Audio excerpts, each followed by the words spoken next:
podcast. Walk with me. Let it rock.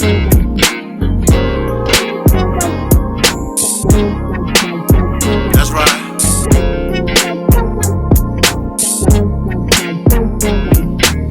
Wanting to be heard in the black man's world, simple. They're complicated, just relax and observe. Breaking down of our families, restructured communities. To wake up and see only your losers are free. Your enemy is your memory. We at your door, black mail delivery. Your enemy is your memory. We at your door, black mail delivery. They're okay with the facial features on the first go. Okay. If you do an update, oh yeah, your face is going crazy. I heard Delph say something about ChatGPT not being able to do covers. I didn't even respond. I ain't giving you the sauce. Yeah, I wouldn't. Don't give him nothing. Give him nothing. Can't give you the sauce, Jack. Don't figure it out. Oh, word. It can't do faces. Word. Okay. Go break some bread. You in Atlanta? No, don't even break bread. I don't want nothing. No. Yo, you see, I named the this episode after I had saw what your at the thing. And what your pops will always say, he said time, order, and what was it? It was time, order, and decent or something like that. Was it decent or descent? Descent, that's what it was. Yeah, right. I can't remember. I know it's time, order, and something. Yeah, that guy's good. I told my niece I don't want to go to church because he's gonna make me a deacon. Okay, I did right. I wrote decent. Yeah. No, both of us end up being a damn deacon. She said, "Why not? Why not?" I said, "Hey, as long as he cool with me being a deacon with my bullshit, that'll be my name, deacon on that bullshit. I'll be him. I'm a new age deacon." What's going on? What's going on? What's going on? You're now tuned into the Black Male Podcast. TS is who I am. Chick, that is who I am, and I just got snuck attacked. It's not even a word. I made it up. I got snuck attacked. You gonna learn. Fly, I don't say that out of pocket anyway. I stand by what I say. On the road to victory. Hold on, I got Eagles. I got some Eagle colors coming. But I never wore cowboy colors as a Cowboy fan, so I don't have to wear Eagle colors. No, you don't. But I'm officially gone. Hit them low. I was already gone, but now I'm officially gone. Yep. I will not be a Packer fan. This week, it's regular season. Is it? Yes, it is. And the Football Eagles play Thursday. Fast, Eagles play Thursday against Really? the Dallas Cowboys. First game of the season. So it is so fitting. And we doing our ring ceremony and all that shit. And it's so fitting for me to be an Eagle fan right now. It's perfect. I'm so happy, man, about football season because I'm not a baseball guy. And I watched a good bit of WNBA this year, more than what I've normally watched. I'm still a fan of the over a couple of years. But it can't overtake football. Right. Man, football season is back. You say it's fast. It actually ain't that fast. It just felt like it. Right. You know what I'm saying? Maybe, no, it made it go fast, being a fan of the W and actually watching the games. Right. Not with the same ferocity as what we really like. Right. But watching it, it kind of, it pacified the break time. It did. Paige Beckett's. Paige Beckers, yeah. You nice, girl. Phenomenon. Nice. No, but I'm going to say Your what I team like. trash, but you nice. Check it, though. What if they get the number one pick? And her and Juju on the same team. And they best friend. And they close friends. I had somebody tell me, and they close friends. They supposed to play against each other. I said, no. Let's try something different. Yeah, for a change. Think about the marketing capabilities. I'm not even talking about their talent. I'm talking about their personalities. Yep. They're both great with kids. Yep. They both stay out of trouble. Yep. Neither one is out here doing thottish stuff. Nope. And they you- friends. They friends. They like good friends. Think about them on the court, though. Like, they ain't that crazy that they like good friends. Like, grew up But together. see, friends. Paige don't need the ball. Nope. I want to win the But same her team. and Juju. I'm fighting for that. Her and Juju running on the wing. I'm fighting with for a that. decent point guard. Paige and Juju on the same team. I'm with it. ISO on the right or ISO on the left is going to be dangerous. Put them at the 2 and the 3. Yup. That's what I'm saying. ISO on the left, ISO on the right going to be crazy. Oh, girl, Enrique going to get traded, though. Yeah. Talking big girl? No, the girl that shoot all the time. Oh, yeah. Well, that's fine. I've been said that. I was like, yo, they're going to have to trade her. Yeah, you got to open the floor. They're like, why? She's nice. I said, bro, if Juju come out of USC to that team, she's an afterthought. Yep. Got to move her. That's the rules of the game. Should be fine. Rules of engagement. Yeah. That's how I go in all She's not sports. going to be out the league. Nah. Not at all. Hey, make it happen. Yo, I say this, bro. You did good with these topics and shit. You know what happened? Let me tell you something, was on man. a roll. You ain't never been on a roll like that. Nah. What happened was, you know, management got me back on schedule, right? You know, recorded a song this morning. Right. Just wrote it last night. We damn sure ain't doing all these topics. No. Oh, okay. You got to. You got to have a Rolodex of selections, man. That's true. You know what I mean? I saw that shit. I said, some of those topics are timeless. That's true. Depends on the topic. Yeah. Only topics that aren't timeless. It's sports. And y'all listening, but this is how we do. It's part of the podcast. The podcast, you're walking into our life. Yeah. But the only kind of topics that aren't timeless are sports. Yep. Unless it's a generic sports and music. Yeah. Sometimes you got some joints and music we can. I'm gonna reiterate something. My partner talked about last podcast. Shout out to Mass Appeal, man. Yeah, bro. Again, bro. Shout out to Mass Appeal, bro. We got no choice. I've been trying to find. No, but I'm saying that because I have some people that don't appreciate. I don't care about what we're appreciating. I'm right now trying to lock in an interview for us with someone at Mass Appeal. You know, of course, it's not going to be Nas, but it's someone that's in an exec. So we might. I'd like to talk to somebody behind the scenes. We might have to go to New York and sit in the office and have that conversation. But I think that'll be the time when we go there and shoot the video. It works. Mass Appeal needs to be highlighted for the work that they are doing. Yeah. That shit is phenomenal. I'm shouting them out, bro. It's phenomenal. Mass Appeal for artists of an age group. Of a yesteryear that's still phenomenal. Yo, that Ghostface Supreme Clientele, only thing I had an issue with was naming the project Supreme Clientele, but you said something to me that made sense, so I took that issue away. That project is dope. But from another perspective, people are getting to know Ghostface for the first time. Right. He's on everybody's podcast. That's another thing that Mass Appeal is doing well with, is making them resonate. But no, it's not even that he's on everybody's podcast. He's on the podcast that makes sense. When he went to Ebro and them in the morning, which was dope, then you swing around and you go to Jada Kiss and Fat Joe. Get my grown man position. He actually did an interview with Joe Budden and them. Well. That's about to drop. They did an interview with Joe Budden and them on their podcast. That's going to be dope. I thought it was good. He ain't let Ghost talk, man. I get it. Let Ghost spit his bars, man. You don't then you swing around and hit Nori and them. I didn't see Nori and them. Yes, drop it soon. Okay. Yep. I didn't see that. Like, yo, I love that. I want him to step to Bleak though. That'd be crazy. I like Bleak. Bleak platform. Look how Bleak doing his thing, bro. I like Bleak platform. I do. Shout out to Bleak. I love it. Doing his thing. I love it. I like seeing it because nobody was ready for it. I like seeing Bleak on Cameron's show talking. I like Bleak personality. I like it. Yo, when him talking hip hop period. I love when any artist. I love when you can show your personality and actually flourish because you all have something different to bring. Right. I think Bleak is doing well. Yeah, he is. Yeah, I like his part. And he's unfiltered. He don't care. He just say what. When Cam said, when they named me president. And you know what I mean, I don't know how everybody feel, but what did everybody feel? He said, that was the beginning of the end. He just keep it the band. He kept it. He said, that was it right there. We ain't like that shit. Yeah.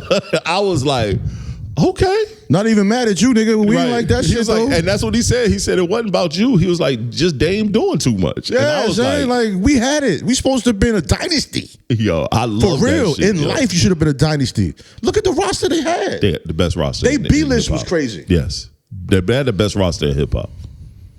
They had the best, even in R&B, dog. They had Tierra Marie. Best roster? I think they had the best collective of artists in hip hop. Best roster in the 2000s? Yes. We had the best roster in the 90s. In the 90s? We probably need time to go over that. Yeah, they ain't going to be able to answer that. We'll use that for a topic maybe later on. But they going to be underrated. They're going to be underrated like a motherfucker. But Boot Camp Click. If they could have got everybody all on the same page in the 90s, they was killing it with the Crooklyn soundtrack, a bunch of the different projects they dropped. The Smith & Wesson first project was crazy. Helter Skelter first project was crazy. Okay. I got a response to that when they did the Boot Camp Click compilation project, that shit was crazy. When they was on the Crooklyn soundtrack, that Crooklyn shit was crazy. You know what I think Boot Camp was? What? I think that was the click that got the most out of the less. Yes. They made the most out of it. They made the most out of it. Yep. Because they had some niggas that probably should not be rapping. They never had the big budget. Nope. They never had the big marketing dollars, but they always made the most. Bro. And I'm not surprised about it because I met Buckshot years ago at a conference. And I remember he was giving his marketing tactics back then. This is before the internet even made sense. Right. And of course that shows my age because my age shows. Yeah. But he was speaking of how they made like model vans.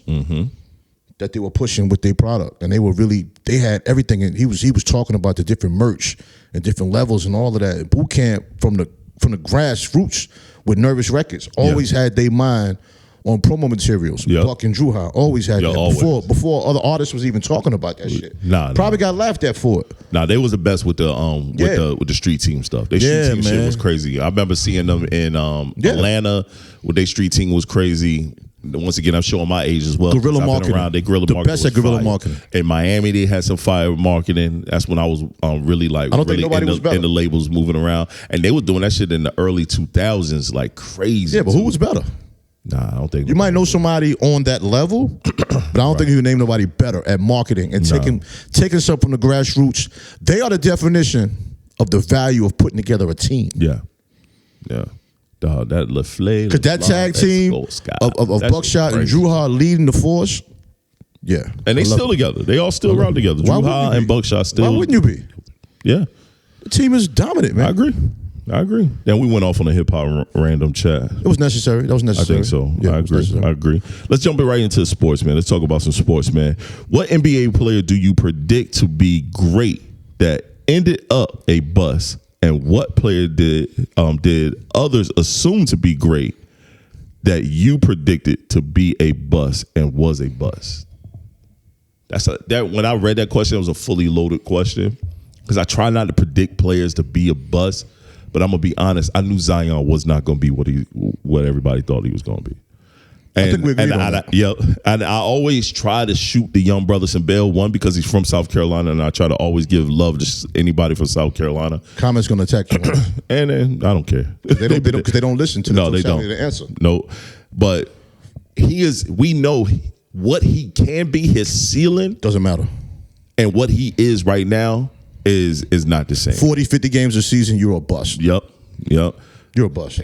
He spent more time fucking these Instagram thoughts than he did working on making sure he lose the weight and keep the weight off and making sure that's going to help with the injury on his knees. As someone that also, when I played, was a high flyer, I did not take my workout serious, and then I blew both knees, and could have been. He's someone that made it. And just, you made it and still don't work on your physical setup. Should have been a first ballot Hall of Famer, yo. First ballot Hall of Fame talent. He's shorter than me. I'm 6'6". Zion is really 6'4", maybe 6'5". So maybe Barkley. 6'5". Barkley. Yeah. I've seen the boy in person. He was right here at Duke. I've seen him in person. We've been to courts before. The boy ain't that tall. But he has a skill set that could be utilized. He's not a bad dribbler. He has a wonky left-hand shot, but it's not bad.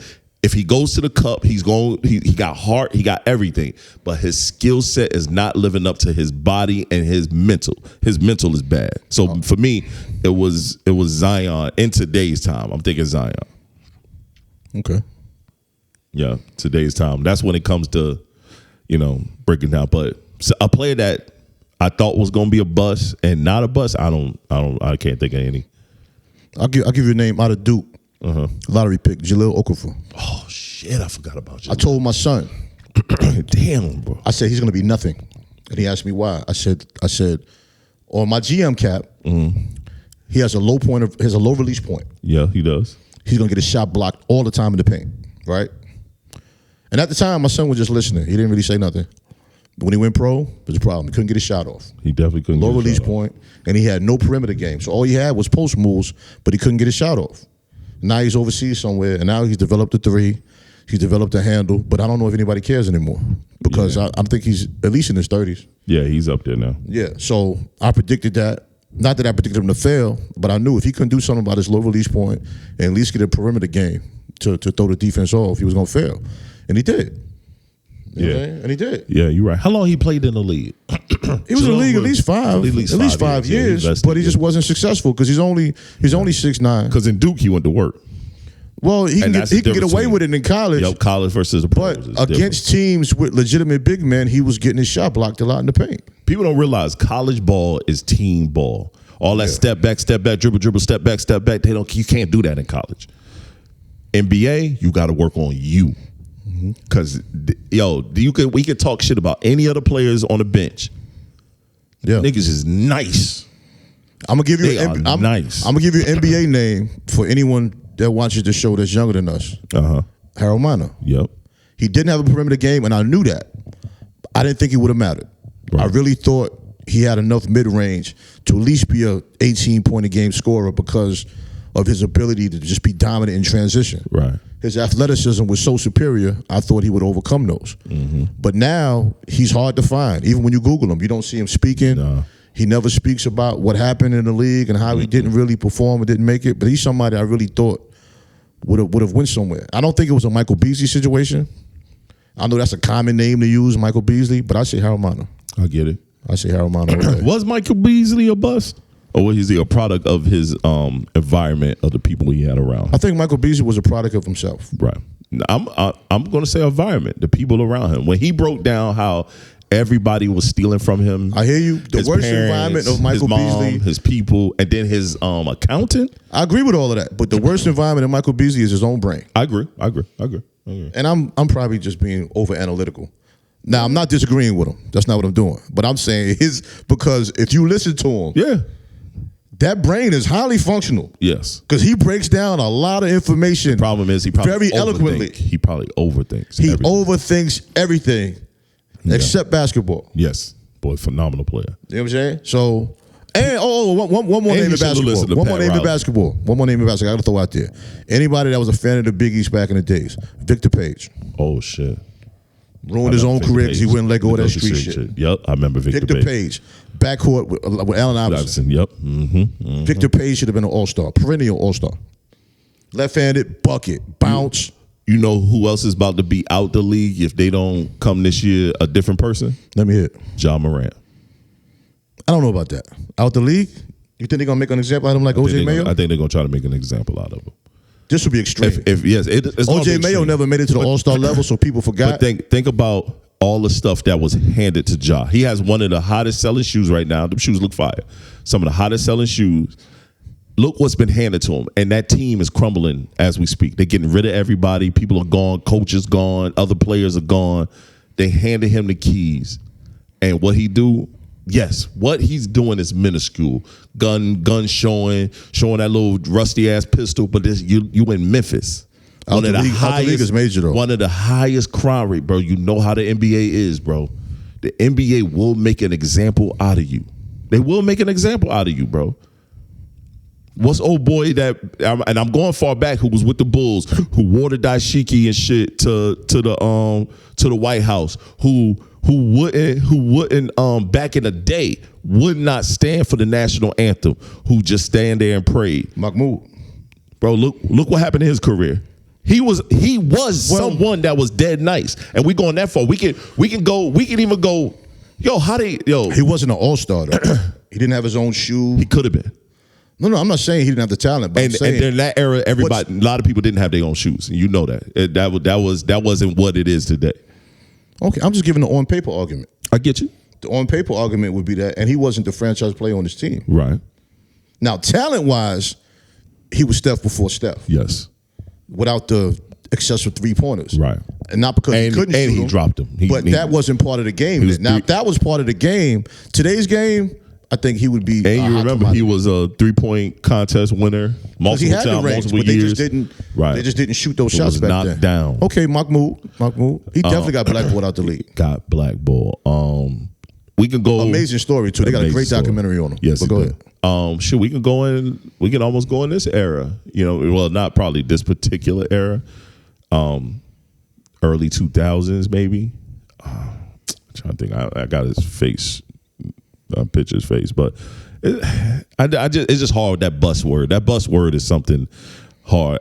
When they talk about Kwame Brown, I had a feeling Kwame Brown wasn't gonna be shit. I'm from South Carolina. I don't think anybody really expected him to be Kwame Brown do nothing. Great. Kwame Brown was the first person that ever dunked on me, though. That's bad to say. I think him. I played against Anthony Bennett. Yeah, were victims of being drafted where they shouldn't have been drafted in the first place. Yep, Anthony Bennett definitely should have. Now Kwame, I give a pass because there was a time when everyone was trying to be a genius and draft a young nigga out of high school. Yep. Anthony Bennett played in college and was mid at college. Yep. Nobody even had him for the top 20. Yep. Kwame Brown did play at least 10 years in the league? He had a good career. Yeah, 10, 11 years in the career in the league. I don't know. I ain't feel like fact checking it. He's gonna get a pension. I'm done with all that fact checking. He's already getting a pension. But I'm saying he played long enough to get a pension. Yeah. He's been in the league long enough. Fact checking Kwame Brown is diabolical. I'm done with all that. You're not going to find nothing. Don't even waste your Google. Don't waste your Google, yo. Don't even waste Don't waste your Google. All right, next one, man. Would a prime Shaq dominate in today's NBA, or would space and expose him? Shaq dominated any era. Which Shaq you speaking on? You said prime Shaq. What's prime Shaq do? I think it's two primes. That's my point. Orlando Shaq would be held today. Yes, he will kill in his dominance. Laker Shaq would be sleepy and tired. He'd be bored. Because he would still be dominant. I think he would be bored. He still would be dominant. That's why he'd be bored. Would the team allow him to be dominant, though? Because you got to give him the ball in the paint. Some of these teams don't even look down low ever. Even the ball movement is just perimeter based. When you got a player like Shaq, we think about this. And I'm just wondering how it would look. I'm just wondering how it would look. This is bad. I'm not a fan of dude, but Joker. You say they don't throw in the paint. Joker gets it in the paint. Because he's dominant in his position, he's able to do things that no other big man is able to do. But Joker shoots threes. He doesn't get the ball in the paint all the time. But because he added that dimension. He didn't always shoot threes, but he added that dimension. And he's from Europe. The European players, they just do some things there. All we say is Shaq maybe could have done that? Yes. You think he would have developed the jumper? Yeah, because he's playing in this time frame. I mean, I can't say he wouldn't. I'm just wondering how that would look. Especially Orlando Shaq. Orlando Shaq dribbled the ball from one end of the court to the other end of the court. Orlando Shaq was coast to coast. And broke you down. Yeah. Okay. Tween, dunk. Yeah. I'm not saying Shaq. He had mid-range. Curiosity. I'm just wondering. And what the KD said, when you a great player, most of us shoot mid-range. Everybody else shoot threes. I think Joker against Shaq in the NBA Finals would be crazy. Very entertaining. Crazy. Very entertaining. Yo, I don't like Joel Embiid saying he the best center ever. He can get the fuck out of here, son. I say this, and I say this to old brothers. Get the fuck out of here. Shaq against Joker in the NBA Finals, I don't think it would be in Shaq's favor as much as people really think. I agree, because of the 3-point element. And I'm not even saying Joker's better than Shaq. That's not what I'm saying. I'm just saying, in a game, a 7-game series, he is not just going to murder Joker to where Joker looks bad. Joker does things Shaq don't do. Shaq does things very well that Joker has no idea of. But Joker's not a great defender. But to me, that's where the cancel out is. Shaq that's what it'll be fun to watch. It'll be great to watch. Right. Because he's going to have to play defense on the perimeter. Joker is so slow, right. He throws you off defensively because you're taught to slide. I was just about to say and that. Beat your man to the spot. Yep. Joker is so slow, you're going to foul out. Joker gonna use his second and third move, because Shaq, off the first move, he blocking that. He's going to get that off of you. Joker going to have to use a spin to the left, spin to the right, pump fake, and then slide in. That's where the fouls are gonna happen for Shaq. I would do that on 2K all day. All day long. That would be so much fun. Slide in. That would be so much fun watching them, man. Yo. It's a chess match. Yo. It is. It would be definitely a big chess match. Dope. I like that. Yeah. So I mean, I think once again that's a hard one. I love Shaq though. Shaq we never seen nobody like him, bro. He was top 50. What, his second year in the league? I would have loved to see Shaq against Wilt Chamberlain. Because Wilt Chamberlain talked too much, bro. He just felt like nobody could touch him. But in his day, he had a right to say that. He did. He definitely did. All right, we're still in sports. We can probably do one more in sports, and then we're going to switch to some other stuff.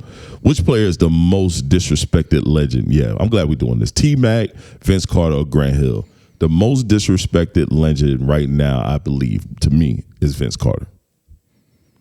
Vince Carter. I think he's probably the most disrespectful. We don't hear a lot of disrespect. Only reason why I would say Grant Hill because a lot of people don't remember Pistons Grant Hill. But I'm just saying we don't hear a lot of shit talking about him. Like when they bring up Grant Hill, they do bring up the fact that he was injured because they remember him from Orlando. But if you remember him in the Suns, he actually played damn good with the Suns once he left for Orlando because the Suns had that treatment plan that was different. Pistons, and I'm a Detroit Pistons guy. Pistons, Grant Hill was. Yeah. He was expected to be, I mean, that's when they started he was one of the players they started throwing around the Jordan tag on.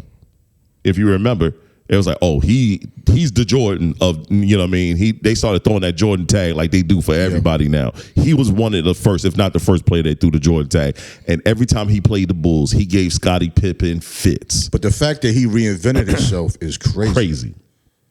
That's crazy. You still reinvented yourself. Yep. When he went to the Suns, yeah, bro. Once he got off them injuries and got his body somewhat together, he still dunked well, but he mid-range, 3-point. You can't stop him from handling the ball. The boy was what, 6'7", 6'8". Imagine how tough that is mentally though. Just change your game around. I say Vince Carter because of this. When they made it seem like he only did well with the Raptors. And it's only because of that bullshit-ass coach. He killed with the Nets. All because of that bullshit-ass coach that was with the Raptors. They forget, when he was with the Nets, he destroyed. He was dominant. Bro, they went to the finals. Yeah. Because of him. He was going crazy with the Nets. They had to ask him to retire because they knew he would make the team again. Thank you. Like, please, come on, Just bro. go home, bro. I can't cut you because you're good. Go home. But yeah. Bro, when he was with the Atlanta them last years, he was still moving like he was like, I was like, Vince, take your old ass and go to the crib. If Jeff Teague was like, come on, bro, let somebody else play. Like, you're mad to come out the game. Like, you're like 40, you're like 55, and you don't want to come out the game. Like, sit down. Because he played what, 20 years, 21 years. Yeah, man. He played a minute. His card is great. And that's what I'm saying. Like, and he was good for a long time. He could shoot the three. He could shoot mid-range. You could not fuck with him if he went to the basket. He was not a slouch on defense. His help defense was good. His on-ball defense wasn't bad. I didn't think fuck with him. I didn't think you would have said Vince Carter. I'm not going to say T-Mac. You know why I'm not going to say T-Mac? Because T-Mac says that shit for himself all the time. He gets on my nerves, bro. Yeah, like, he just like, get the fuck out of here, I just thought you would have said Grant Hill because of Detroit. Because of Pistons. Nah, man. I don't think Grant Hill. When you see Grant Hill today and you think about Grant Hill, you see him as an executive. He as executive of the USA team. You see him. He got ownership in teams. You see him around the league. You see him with that stature of he's the man. You know what I'm saying? He was or once the man. When you see Grant Hill, so and then when you throw up highlights of Grant Hill. When you type in highlights of Grant Hill, it's Pistons, and he's going crazy. In comparison, let me ask you a question though: the totality of a career in the game of basketball, who compares to that? Think about it: the player, the executive, the analyst, all of that, all of it. Nobody. Who else has done that? All encompassing. That is amazing, man. Yeah, that's amazing. I sat there looking at this guy one time, and he has the greatest personality of, I wouldn't think he has a dime. Yeah. And he's married to Tamia. Yep, rich as shit. And they've been married for a long time. And they on YouTube dancing, doing the little. Because it's a black male podcast. Man. He married to a black woman as an NBA player. A gorgeous one. Yep. That also has a nice personality, and you never hear a bad word about it. And had a good career as a singer. Shane, come on, Shane. Hit records. Let's shout out Glenn. Hit Grammy records. As much as y'all beat up on Will Smith, man, applaud Grant Hill for doing it big for the light skin. Gotta give it to him. Shit. Yeah, man. Gotta give it to him, man. Gotta give it to him. Shout out Grant Hill. Yeah, shout out to Grant Hill. And he went to Duke, and I don't even like Duke. I don't like nothing about Duke, man. Let's go into a music conversation real quick. I got two music. We got one here, then I got another one, and the one I'm gonna say is gonna be some bullshit, but we'll get to it. All right, fuck it. I'm gonna start with that one. So yesterday, I'm in the car, right? Listen to Rock the Bells Radio. Rock the Bells Radio. I love it. Song came on. Run DMC, CL Smooth, and Pete Rock. Down with the King. Down with the King. They could have took Run DMC and them off that record. I'm not doing that shit, man. I'm not doing it, Yo, man. DMC was ass on that record, bro, coming after CL. Yo, that was not it, son. That was not it. I'm not participating in it. I'm not. That song is on my playlist. And you know I'm right. Down with the King. Dog, that beat was hard, bro. A friend of mine. What? CL killed that. Yo, CL smoked that shit. Yeah. CL smoked it. CL smoked it. Pete Rock smoked it because he was the last verse on the record. That's what I'm going to say. He was the last verse on that record. Killed. DMC was in between CL and Pete Rock, and I was like, why he on here? Why he on here? Run first 6 bars was fire, and then it fell off. Run didn't write his rap, though. I don't care. I don't care. DMC something not like a hole from a slow jam. Check it. I was like, What we doing, bro? What we doing? What are you saying? Bro, I listened to that record on fucking Rock the Bells radio. I cut the radio off and put it on my phone and listened to that song again. Erica looking at me, we driving. She let me, what were you doing? I just got here one more time because I'm about to say some bullshit on the podcast. But these are legendary figures in hip hop, but nobody's running around acting like lyrically they were masterminds. I get it. They shouldn't have been on that song. I just can't believe you just brought up one particular record. That beat was hard. That beat was hard, bro. But it brought Run DMC back to the forefront for that small period of time. Very small period. So it was successful for what it was meant to be. I get what they was doing. I understand it. I'm just not. I love the fact you defended it. I am not participating in this Run DMC slander. I knew you would have defended it. Yeah, I know that's your queen shit. I get it. Them niggas should have been on that record, just bro. like I defended LL for wearing those flare sweatpants in that video with Eminem. Yes, he did. Now, a lot of these kids wearing flare sweatpants. I know it. My son got a few pairs of them joints. Okay, your son. Your son isn't 50-something. I get it. And an icon. All right, man. I'm done. That was my moment. Huh? How many flare sweats you got? I ain't got none of them. I ain't doing that. Yeah, there's a reason, right? Yeah, that shit ain't for me. Hey. Ain't for me. When Ghostface said he got some skinny jeans, somebody to help him put on, I was like... Yo, when he said his lady help him put it on, boy, I fell out, son. I said, I'm going to charge this to your amazing sense of humor. And hope that didn't really happen. Because I don't want to see it. He said she had to help him take them off. That's what it was. But on the verses with Ghost and Ray, Ghost pants was crazy. Ray pants was crazy too. You know what it is, man. But they made it work, trying though. To keep up, man. Yeah, man. I love Ghost and Ray, though, man. Down with the King. Watching them dance on stage with each other to the slow record. Yeah, that shit was hard. Oh, man. That was the best verses to me. That was one of the best verses, bro. Because it wasn't the verses. It was just two homies doing their own thing. I gotta say this. The relationship with Ghost and Ray, Red and Meth. Yeah. And man, this could be the old man in me, yo. When I see that shit, I just love it, bro. Yeah. Just hearing them brothers doing their thing. They having fun, laughing with each other. Yo, son, you gotta love it, man. Yeah. Yeah, if you don't love it, you don't have a pulse, money. Yeah, I know y'all gonna chew me up in the comments about that, but them niggas shouldn't have been on that record. I mean, you right, but you wrong for saying that shit, bro. Yeah. You didn't expect that one, did you? Nah, I gotta listen to Run DMC all the way home now. Yeah, I gotta rebuild our relationship. I gotta play Run DMC all the way back to the house, man. You got a long ride, so shit. Yeah, management would probably agree with you on that. See,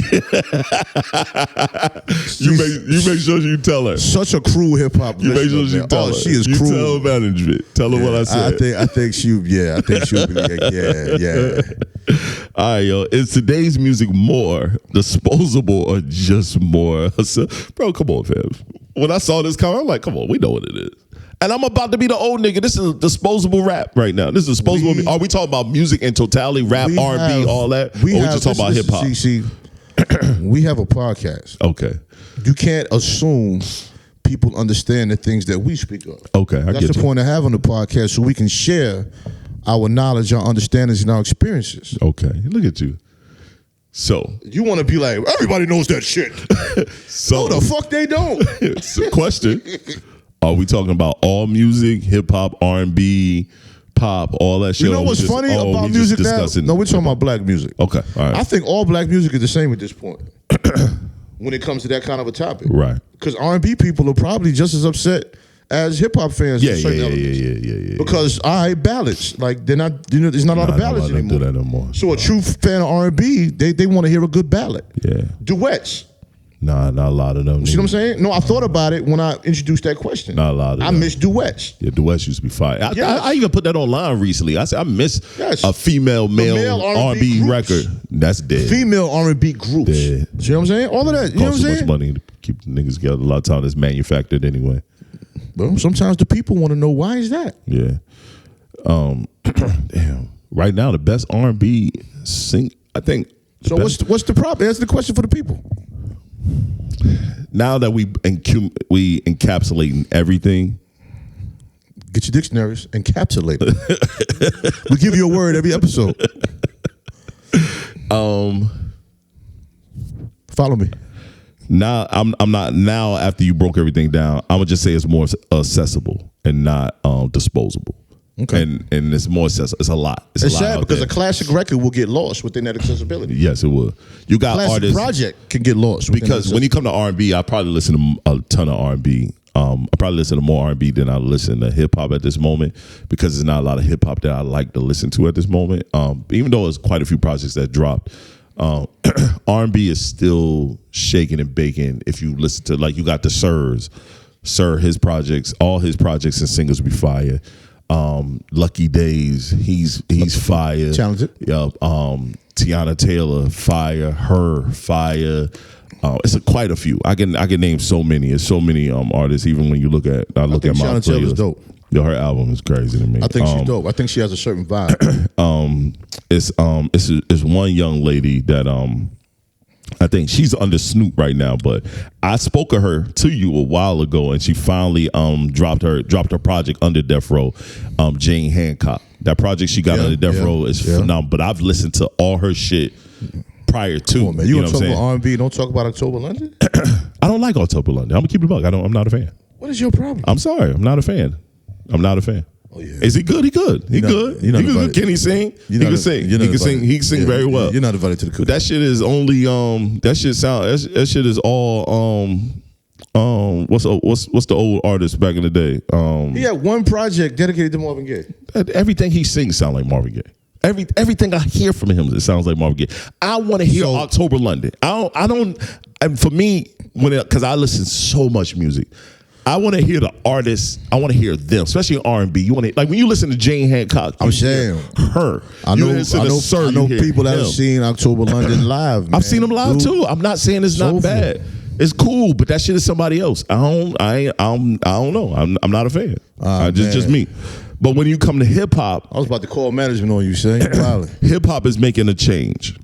What? Because the projects, they're making conceptual projects now. Before, you was hearing a ton of fucking just singles and songs thrown against the wall. Because everybody kept saying it's a single-driven industry. Right. And everybody ran with it. And now it's starting to curve because even Offset, he dropped a project. It's a conceptual project. It sounds good from top to bottom. Good. It sounds real good. Yeah, it sounds real good. Oh, yeah? Production is on point. Everything. You got Big X to plug. He did like a country. He from fucking Texas. It sounds good. GQ magazine, and I'm naming that photo shoot though.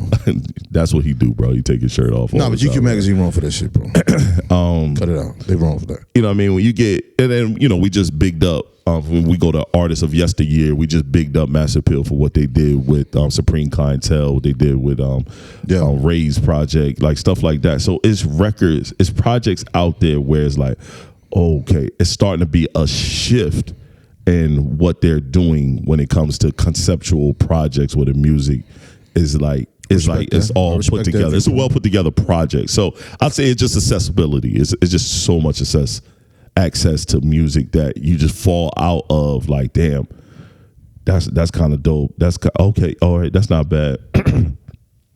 Stuff like that. So that's the hard part, I think. But yeah, man, I'm not the biggest fan of October London, man. Maybe I'll hear something that he do that I'm like, oh, okay, I fuck with this. Well, that's the beauty. That's the beauty of music. You know what I'm saying? Because your response makes me not even want to counterattack it because you just said you're not a fan of it. You know what I'm saying? And I think that's fine. My biggest problem with critiques of music a lot of times is people would just have so many negative connotations about the artist and they can't speak why they feel that way. Right. That's one thing I'll never not being a fan of a person's sound because it's similar to another great sound is actually an honest assessment. I'll never just totally shit on anyone's artistry. You know what I'm saying?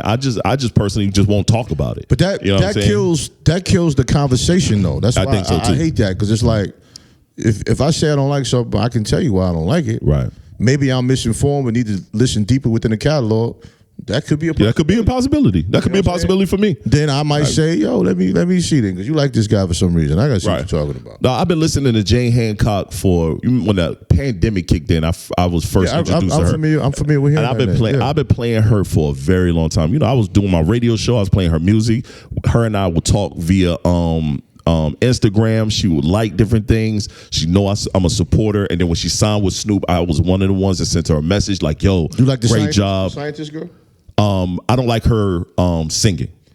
Is it Mariah? Mariah the Science. She can rap her ass off. I like her rapping. Her singing, I'm not a fan of. Really? Yeah, she can rap her ass off, but her singing, I'm not a fan of. Interesting. I get what she was doing with that. I know nothing about her rapping. No, her rapping is good. You know what I mean? This the first like little singing project that she did, but her rapping is very good. Okay. But yeah, her as a rapper, yes. Her as a singer, cool. I can take it or leave it. I'm not gonna, press play on it too much. Damn. Okay. Is it bad? No, it's not bad. I get it. You know what I mean? It's not bad. That's like if Benny the Butcher starts singing. I don't want to hear that shit, my nigga. Whoa, what are you talking about? Just rap. No, don't do that shit. Yo, Freddie Gibbs album, hip hop wise, very good. Put together very well. Him and Alchemist. Very well. They put that project. Erykah Badu album got delayed for some reason. Yeah. She said it was his fault. Probably is. He probably got a lot on his plate. Yeah, but I'm saying, like, nobody asked you whose fault it was. Nope. That's why I don't work with females. Bro, because they too sporadic with their conversation. Like, why'd you even say that shit? You know how that is, man. Let's get right into the topics, man. Let's see what we got. Okay, we doing good. Let's get right into a topic. If a man, hold on, I answered that. Did you? You ain't even answered what? That last question about music. You answered it completely, so I just didn't interject. Oh, okay. He was cooking. Damn. You don't need two people in the kitchen when you cooking good food. Damn, bro. Yo, we gotta see. That's why I came here with the fucking Run DMC shit. You still about to steal my bars. We were supposed to shit on each other, dog. What we doing, son? This is too much agreements. I'm agreeing with you. This is the fourth podcast where we were agreeing with each other. We gotta shake this shit up, bro. I'm growing, and within my growth and evolving, you have to adjust. Because I am not the same person. I ain't got to adjust this shit, man. You don't. Then we're going to have at least 10 episodes of agreeable dialogue. Embrace it. Embrace it. Yeah. That's what we're doing. All right. Cool. It might be Pastor Anderson's fault. Nah, that ain't the reason. You know what I mean? That ain't the reason. Hey.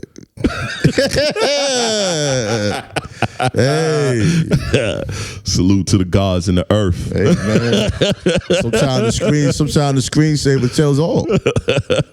Yo. If a man provides everything financially, should intimacy be a guaranteed part of the deal? Or is that entitlement disguised as love? I'll let you answer start off. Because Erica saw this. She about cussed your ass out. She said, I've never not once disagreed with Trey as much as I disagree with this topic. Why is it disagreement? Because a lot of men feel like if they paying the bills, a woman should have sex with them on site. I get it. She's taking it as if I'm that person. No. Okay, then how could you, then why would you be mad at the topic? It just is. Because I seen it. Woman logic. Because she's still a woman. Yeah, woman logic. I've seen it several places. A lot of men feel as if I'm paying all the bills. This is why I always say to my female friends, you need to make your own money and have your own life. Because some men really feel like if they pay all the bills, you should be on call with the sex. And when I was younger, I probably felt the same way. A lot more submissive. Yeah, they expect that.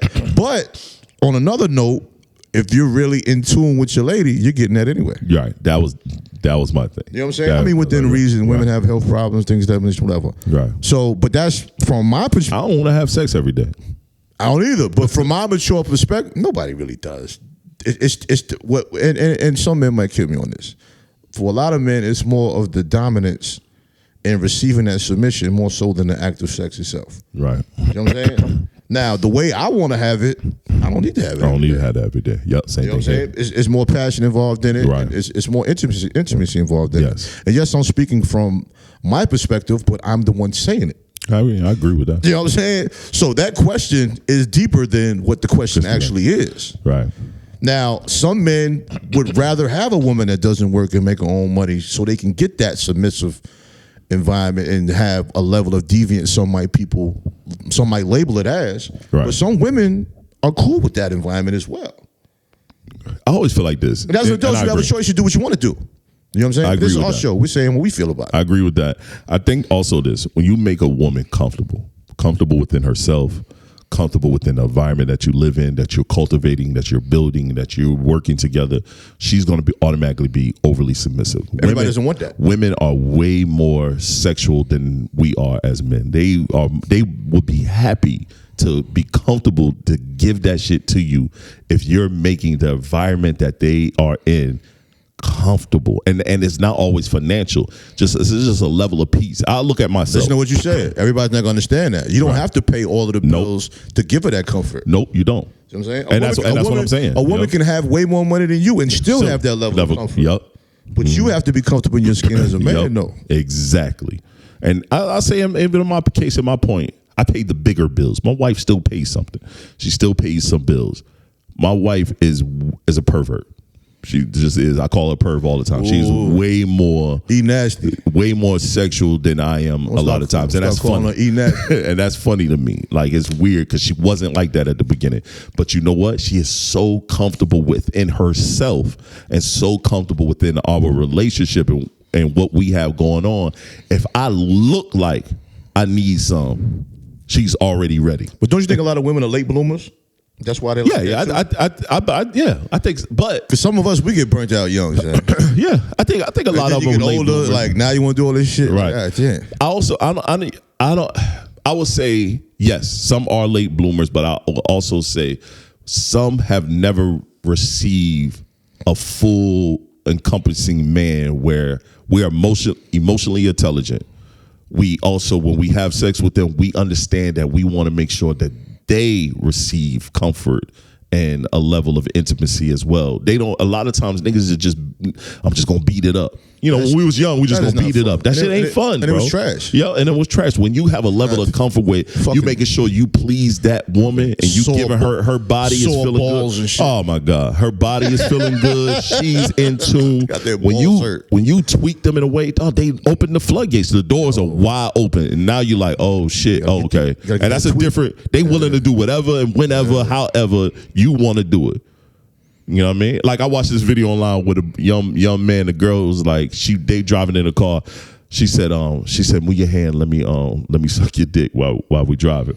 And he moaned. He said, he was like, you did it 5 times already today. I know. Bro was tired. Bro was tired. When a woman is that level of freaky, that's because she is so fucking comfortable with you. 5 times, bro. Bro, that's a lot. She is so. I don't need that much top in my life, son. Don't need that much top. 1 good time a day, I'm happy. 2 good times a day, I'm ecstatic. We ain't got to go no more than that. Yeah, that's too much top. And we can skip a day. That's too much top. We can skip a day. But too much top.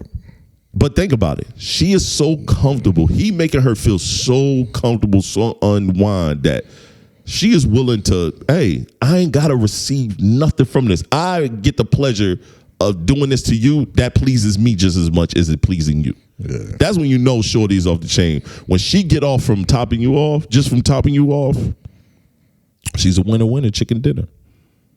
This nigga said chicken dinner. Well, you know, you're vegan, so vegan chicken dinner. Okay. I'm just, trying to make sure it's all, all inclusive. I feel you. We don't leave nobody left behind. I think the biggest part of that whole topic is the disguise it as love piece.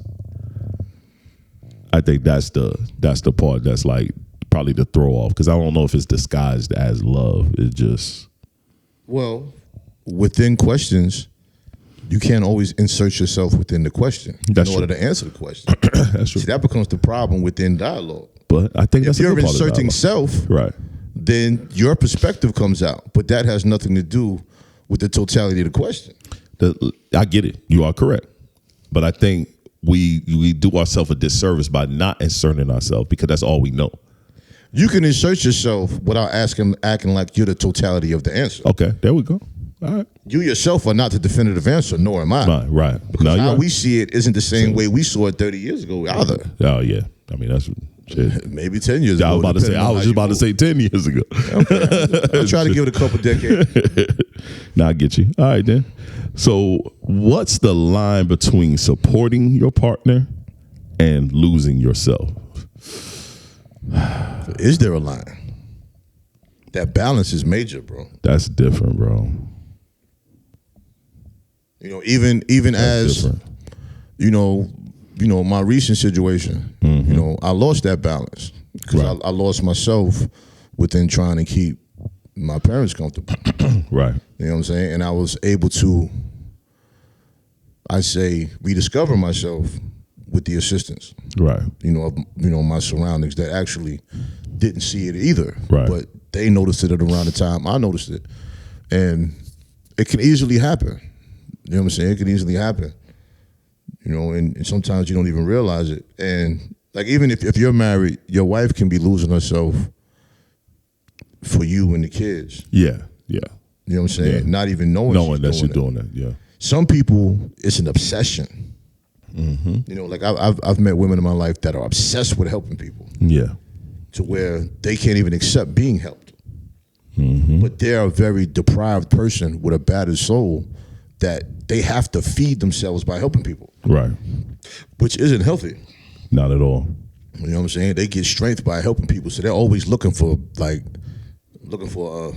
dogs at the pet shelter kind of thing. Right. They always have to build somebody up. And the problem with that is a woman like that, as soon as they build you up, there's nothing left. Nah. Now your relationship is toxic and you don't even realize what's going on. You're like, man, my woman tripping.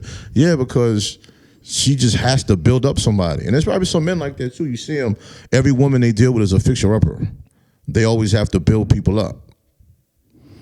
You know what I'm saying? So, you're not wrong. You're not wrong at all. You're not wrong. But within relationships, to go directly to the question, I went off a little bit. There is a thin line, but a lot of times you don't see it. And as a couple that are in tune with each other, it's like you have to be careful with each other to make sure each other has that time to replenish themselves. You know what I'm saying? Like whatever your wife enjoys, right? She needs that time to replenish herself. Just as I don't know what a woman thinks. With men, we replenish ourselves sometimes for a fight night. Yeah. Hell, sometimes just stepping away. The pod can be replenishing. I know it is for me. Every once in a while we'll have real conversations on the phone. Right. Those are replenishing. Yeah. I went to the Central football game yesterday. I was replenishing. See. For me, the studio is replenishing, but it's still nothing better than fellowship with your peers. Yep, I agree. Nothing compares to that. We can act like whatever. Let's keep it a band. I can say this. I will say this. After the funeral, when we had food, my partners left, but my one partner stayed. And I told him today. Matter of fact, I was talking to him when I came. I told him today, I said, bro, the fact that you stayed the extra 20, 30 minutes, I said, yo, that shit meant so much to me, bro. I said, I just had to at least tell you that just one time. And he was like, nah, bro, whatever. I said, yo, I know it meant nothing as far as you doing it. It wasn't no major sacrifice for you. But, yo, that shit hit hard because everybody peeled and you didn't even budge. Like, you sat back down and we was able to have our talk. You know what I'm saying? Like, I'll give you another example. Right. After we shot the video, you stayed, I think Ski stayed. Yeah, Ski stayed too. We all sat out there and talked for a minute. Yeah, we had that last chop. Yep. You know what I'm saying? We had the benediction. We did. You know what I mean? But there's power in that. No, it is. And this is old me talking as well, but still, I'm communicating. I hope everyone is in that space. That benediction is power, when you stay and you have that last final conversation. You know what I'm saying? And it's power in that, man. You know what I mean? It's dope to experience that. No, it is. It definitely is. I don't have much to say on that. I just had to throw that in there. As someone that lost themselves at one point, trying to help everybody, trying to do for others, and then even within my family, just doing everything for the family and nothing for myself. I think I've now found a healthy balance in that. I like that. It took some time, but I now have a healthy balance in that. It's work. It's work. It's definitely work, man. Y'all, there's not much left, man. On this tip, you got anything you want to end us off with? Oh well, as I shared with everything I've just shared on the podcast in the last couple of weeks, is going to be the last time I speak of it because my father did pass, and I funeralized my father. My podcast brother and his wife came to the wake, which was dope. Can't downplay that. People take the time to come through and just be a support system. But within this, we all mourn, we all grieve different. We all process information different. But I've learned through this experience has also made me a stronger person. And I believe it's made me a better person within certain things that might have tore others down. Because I was able to develop a stronger relationship with my dad within these years of struggle. And he's revealed things to me within this time that I don't think he realized he revealed to me. But, we had some true moments that also put me in a position to build within strength I had within myself that I didn't know I had. And I also realized I lost that balance within my life, within that process. And I see that as a positive because it reveals some truths about myself and my own surroundings. So I say to everyone, man, try not to lose that balance in life, even when you are helping others, man, because you're no good to other people without you being 100% of yourself. And within helping my dad, I lost other things that were very important to me, but I've been blessed to have the opportunity to recover those things. And we all don't have the opportunities to recover certain things. And when you have the opportunity to recover those things, cherish those things, man. We can't speak no more about how important relationships are, whether platonic or romantic. We need those. Yes. We need those things that replenish us. We need those things that uplift us. We need those things to enlighten us. Yes. That's a fact. Most definitely. That's a fucking fact. Well, everybody, hope you enjoy, man. This is the Black Male Podcast. TS is who I am. Tre-Dot is who I am. Love Mad is the brand. Still is, huh? I like that. Check us out next week. Yo. Peace.